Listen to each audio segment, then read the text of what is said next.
Welcome to another edition of the MYB Cast, a podcast devoted to educating our followers to alternatives for self-care and wellness through the somatic world of mind-body connection. Today we're featuring another episode of our series, Portraits of Pioneers. Portraits of Pioneers is an in-depth look at those that have been actively involved in the exploration, development, and practice of somatic touch therapy since its early inception. I'm Richard Mack, and I'm here with my co-host, Anna-Marie Bowers.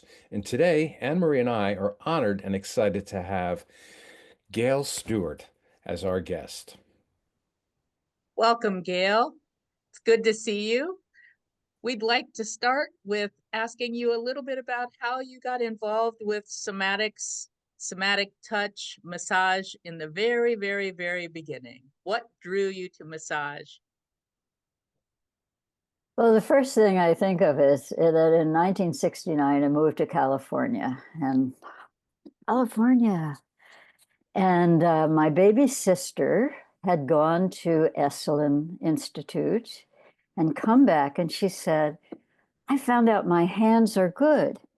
And I went, hands good? I bet my hands are good. You know, I never thought of hands being good. And so I found somebody who had an Esalen massage workshop in Berkeley. I didn't have much money. I had a couple of kids and was home. And so I traded sewing curtains for her to take this workshop. And it was like I had come home. It was so exciting. I'm feeling it again right now. Yeah, to connect in that way. Somebody in that workshop had was massaging my legs, and I felt some kind of connection with myself and some kind of, I'll call it bliss that I knew what it was, but it was new at the same time. So that was my beginning. Yeah. Wow. So Esalen, that's quite a place. The movement, the whole human potential movement was kind of gathered around that Big Sur area, and there was all types of luminaires that were coming in through there. Joseph Campbell was somebody I really adored the work that he's done and such. And of course, the movement world of people like Ada Rolf, Feldenkrais, Milton Trager, and such coming into that area. That must have been an incredible experience for you to be at that epicenter of this whole mind-body connection and body work. Exciting. What was that? Yes, yes. And that baby sister I talked about moved to Esalen, so then I had the opportunity to go when I visited her and go be part of the whole Esalen community, and I took workshops and so on. So it was quite an exciting time. Yeah. Nice. Yeah. Nice.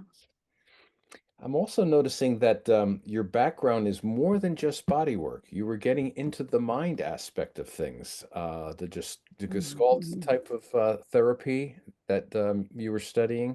Tell us a little bit about that background. Well, this was directly from Fritz Perls through Dick Price and my sister, actually, who married Dick Price. And so I would often go to the Gestalt workshops that he would did. And it was never called, he never spoke of it as therapy.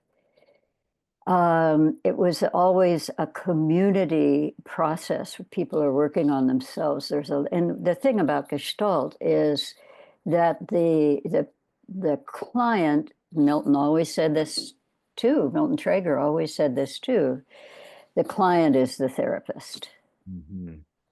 The person who is working with them is the reflector. So in that particular version of awareness practice, the person who it's sort of, psychologists talk about it as refusing the transference. The person is always given back their, if they start to give it over, given back the authority here. And there's going with process. So, and it's like, I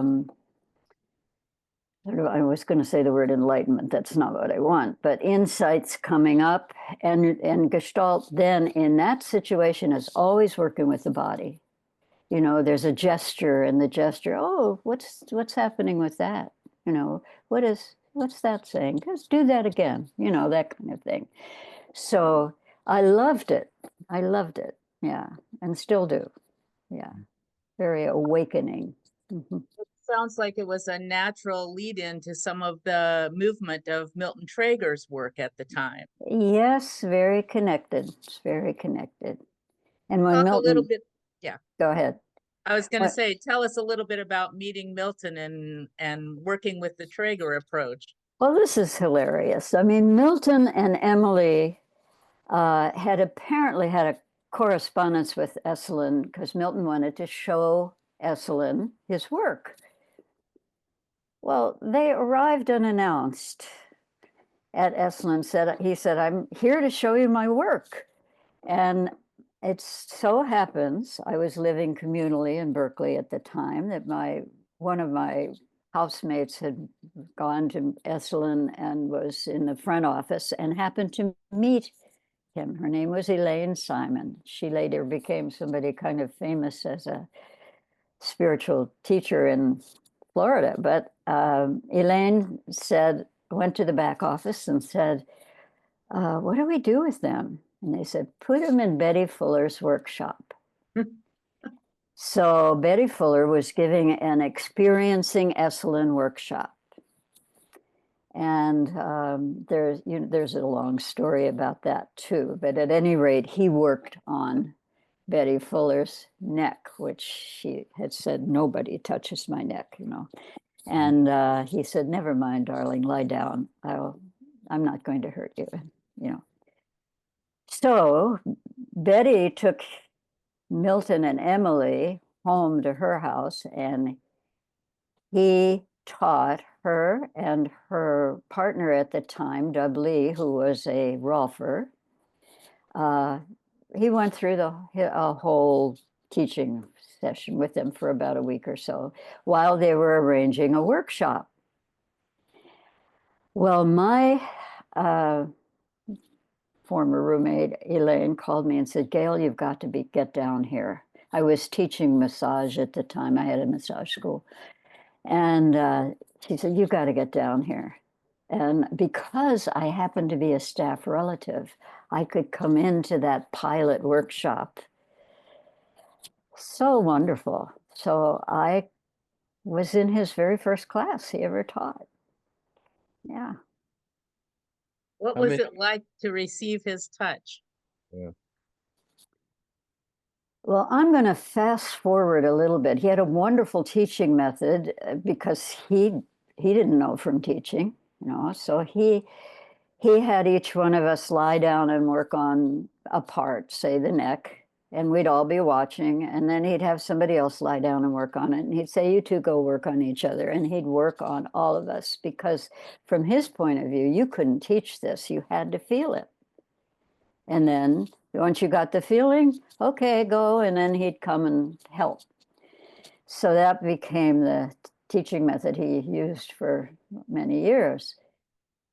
Now I got so into that, I forgot what you were asking me.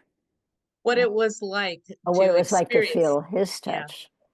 Well, I'm remembering two particular things. One time he was in a workshop teaching, and I was his model, and he was working with my neck. And he said at one point, I love this neck. So there's the words, the touch, the movement all together. It just was like something happened there. He didn't say this is a good neck. He said, I love this neck. So I'll just leave it there. The other thing is many years later, I was a Trager instructor by then, and the instructors were working with him, as we always did every year. And we had always talked a lot about with our students, like you're coming from your whole body, always be coming from your whole body. It's not your, it's not here. And of course, your mind, but I'll talk about that later. And I said, where is this touch coming from? And because I could feel, when people were just in there using their arms or his touch was coming from about 3 feet behind him. Ah. I mean, so that's what it was like. There was another time, can I say one more? Sure. Absolutely. I had turned 40 and I bought myself a motorcycle, and you can analyze that. And I went to the car dealership, and my lesson was to ride around with the guy who was selling me the motorcycle, right? So I wasn't exactly trained. And one day I was coming home from teaching massage school, about 3 days later, on my motorcycle. And I went around the corner, and I had a choice to either run into the car in front of me or to lay it down. And I chose to lay it down. And I hurt, and I had a little blood in my urine, and but I was okay. I put the motorcycle in the garage, and that was it. Never got on it again. But I went to a class with Milton shortly after that. And I told him about it. And first he lectured me and said, you're too valuable to ride a motorcycle. And then I got on the table, and he started rocking me, putting me on his hands on my chest and my torso and my pelvis, and rocking me. And I was hitting the pavement again and again, only this time it was soft. I do not visualize, I usually just feel, but that was a very, very clear experience. He had somehow locked into that, so that's what it was like. Wow. Those are Mhm. great stories. Those are great stories.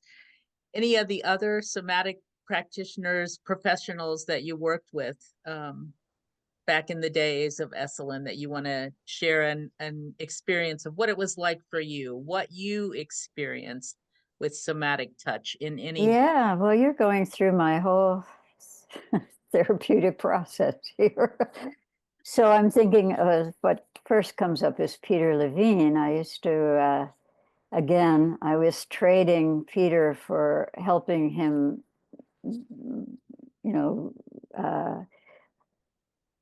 I wasn't editing his book and his writing, but I was transcribing. And that was my trade. And that it was that same thing of body and mind being one or influencing each other. I don't even know how to say it, but a flow of emotion, body, and mind. And he was actually doing his own work, but it was Reichian, basically Reichian. You could call it the Reichian approach.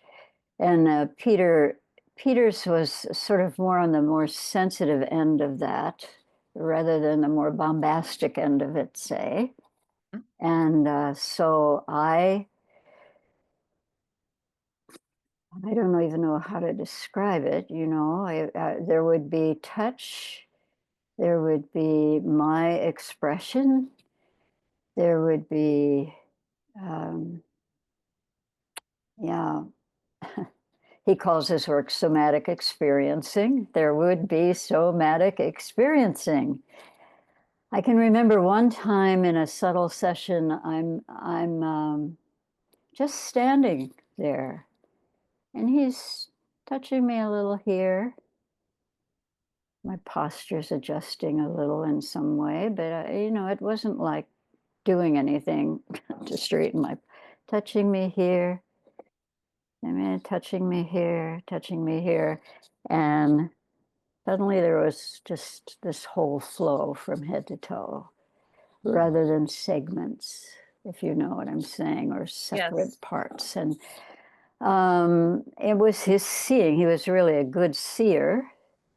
And very often when I would take classes with him, I wouldn't understand half of what he said, but I got it somehow.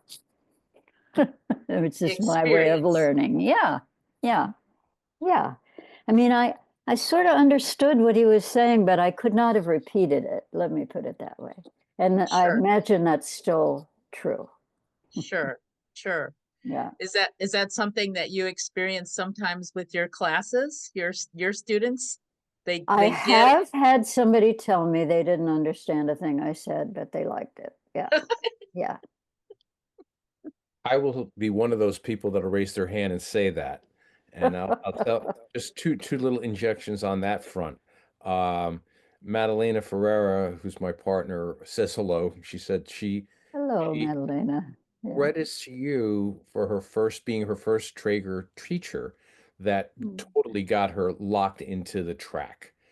And in Mm. my case, I was a licensed massage therapist. I wasn't really doing this work for a living. I was involved in working in New York in communication, music industry, film, that sort of thing.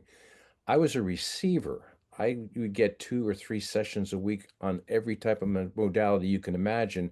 And of course, being in Manhattan, there was a smorgasbord of different practitioners to Mhm. choose from. So for many years, I felt what it felt like to get the stress out of my body from the stressful jobs that I had.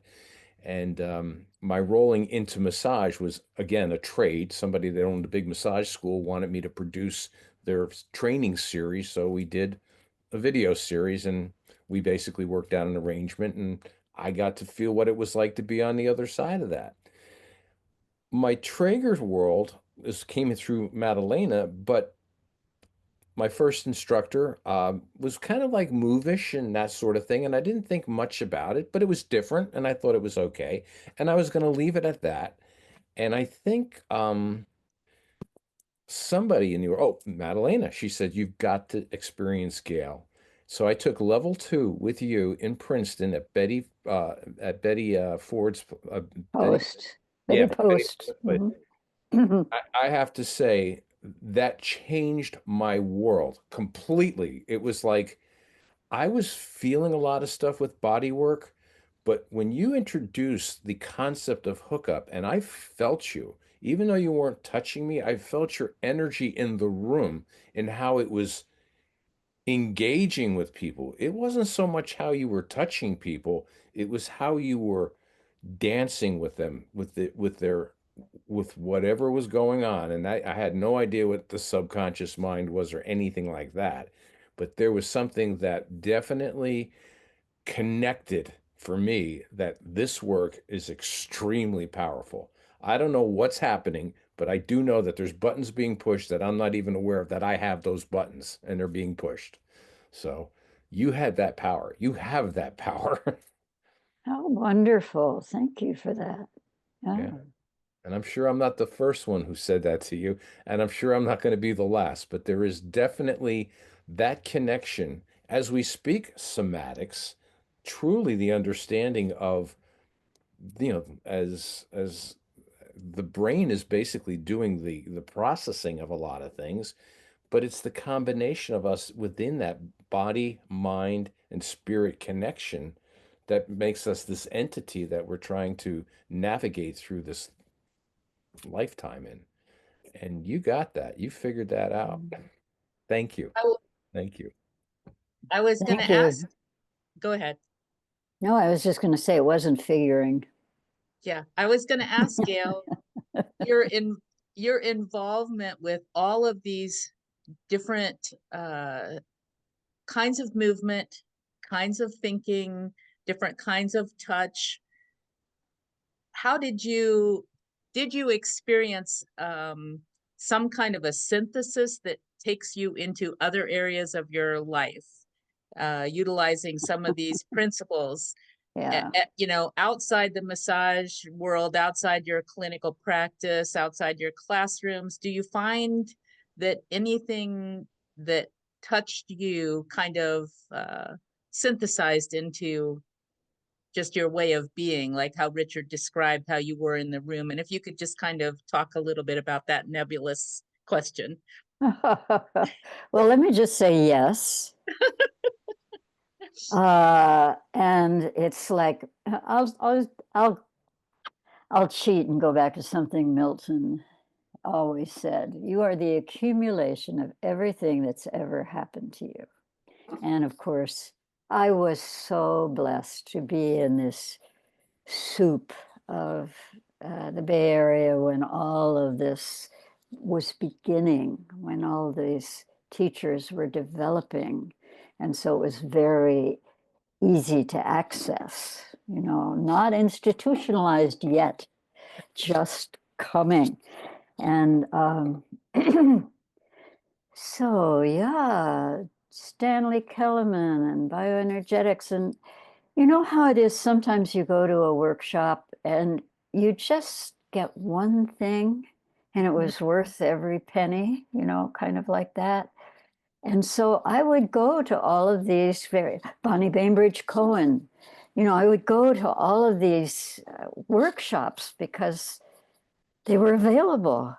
And there was a genius of body, speech, mind in every one of them.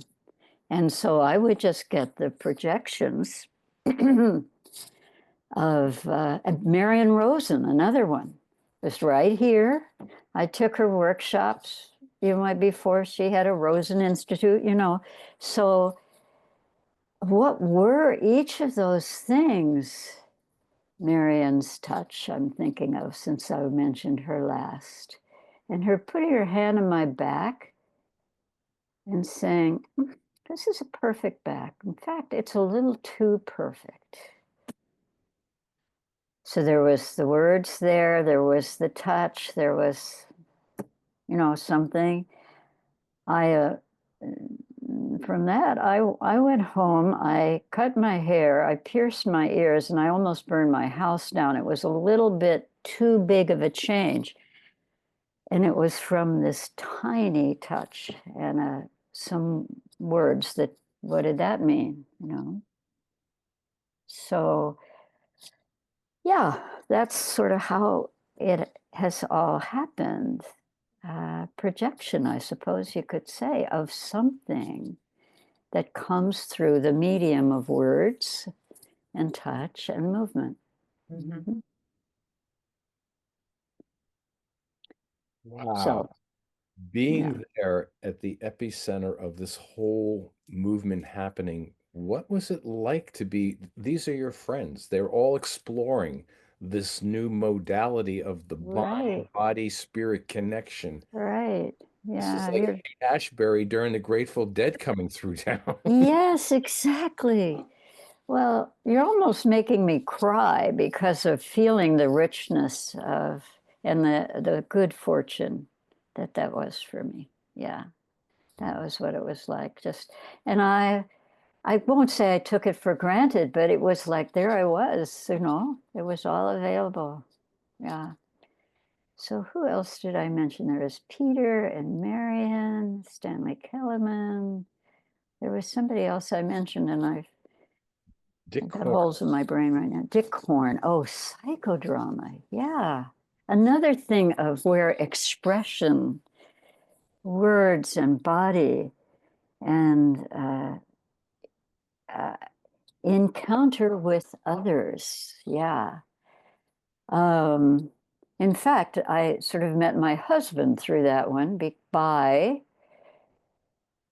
for example, this is a little bit like Gestalt, only with other people instead of a pillow. Instead of becoming the other, I'm encountering the other in the same way. we started out with a warm-up of the men on one side and the women on others, and what it was like to be a woman and what it was like to be a man, and so on and so forth. And I said, well, I want to have some of whatever it was I was projecting onto men, confidence in particular. And he said, okay. And I got into being a man a little bit and how confident I felt and so on. He said, now I want you to be a woman in relation to a man and feel the same thing. So I looked around and I said, okay, which one is going to be the hardest? And I pointed at my future husband. So the rest is history. But it's that whole thing of embodying a spirit, a thought, a projected filter, and then not closing it in or analyzing it, but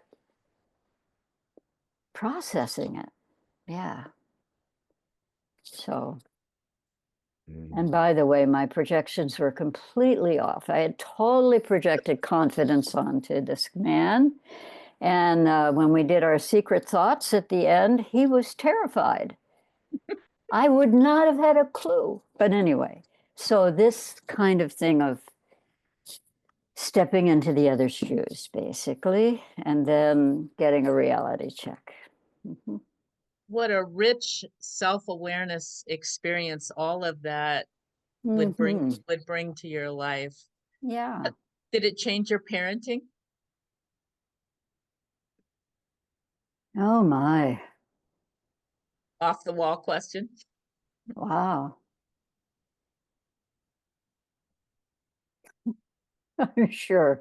There were other things that changed my parenting, not in a good way. At the time, Summerhill was a popular book. And I have a tendency to think things are going to be all right, no matter what. So I didn't give quite as much direction as I could have to my children, but I certainly projected all the things that um, were going on with me with them, and I can tell you they certainly felt loved, and they were all both very, very creative. So that had to do, I can't say that had to do with me. It could have been the same soup that I was experiencing in California with the way their schools were, Yeah. I think there is something really almost tactile about that environment within which you as a parent exist. Yes. And your own personal growth and self-development, that Yes. it spills over into your Absolutely. parenting, into your children. Absolutely. It's the experience of you changes your Right. environment at home as well. So Right. Yes. And that this whole thing of the Gestalt and self ownership in some way, I think that definitely affected my parenting. I mean, uh, they were their own people.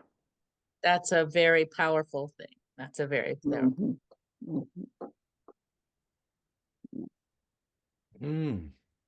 Wow.